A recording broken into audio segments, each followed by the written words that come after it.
That answer varies depending on the state where you live. In Florida, where that happened, there is a state statute requiring kids say the Pledge of Allegiance, but they can opt out with parents' permission.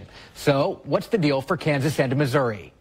So today's going to run pretty much like regular. Inside North Kansas City's Chouteau Elementary, and then touch the button. The day begins. Here are the announcements for today. When you hear this. Please stand for the Pledge of Allegiance, followed by the Chouteau School Pledge. Just like clockwork. Do you do it every day? Yeah. The first grade students take it from there. First, we put our hands on heart. I pledge allegiance to the flag of the United States of America. This is Terry Gitzborgstrom's 24th year of teaching. Or for this story. How often have you been saying the Pledge of Allegiance? Is it every day? Every day. Every single day? Every day. Let's say her 4,320th pledge, give or take a few. And to the republic for which it stands. Mrs. GB, as her kids call her, says she uses the Stars and Stripes as a teaching lesson in the beginning of the year. Eunice, do you have a question or a comment? We took the good question all the way from first grade. Okay, question? Let's listen.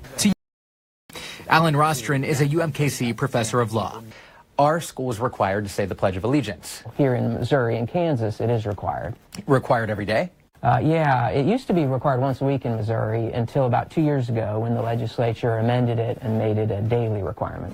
To be specific, he tells me that requirement is simply that there be a designated time for the pledge to be said. It is definitely not required in the sense of forcing any particular student to participate. He says your First Amendment right protects a student if they choose not to say it. But there are 5 states right now that do not require time be set aside in the school day for the pledge. Vermont, Iowa, Oklahoma, Wyoming, and Hawaii. Professor Rostron wasn't surprised we got this question. Certainly more attention being paid to it, I'd put it that way. From kneeling during the national anthem in the NFL to a Boy Scout recently taking a knee during the pledge. It's coming in the midst of these partisan political times when people choose sides. And back in Mrs. GB's class, Yeah. she says the pledge is an opportunity to work together. But the bottom line is we all look different, sound different, but we are all on the same team. Can I get a high five? There you go. Which is why they not only say a pledge to our U.S. flag, but to their school as well. Let's hear it. Chouteau Dragon. I will do my personal best to be respectful, responsible, and be safe. Hear me roar. Roar! You do the roar? You do the roar. Because dragons do roar, right? Oh, yeah. We got it. I did reach out to all the major public schools here in our area. All say they follow the state statutes here and do the pledge every day. Now, private schools are not required to say it, though all I talked to here in our area say they choose to.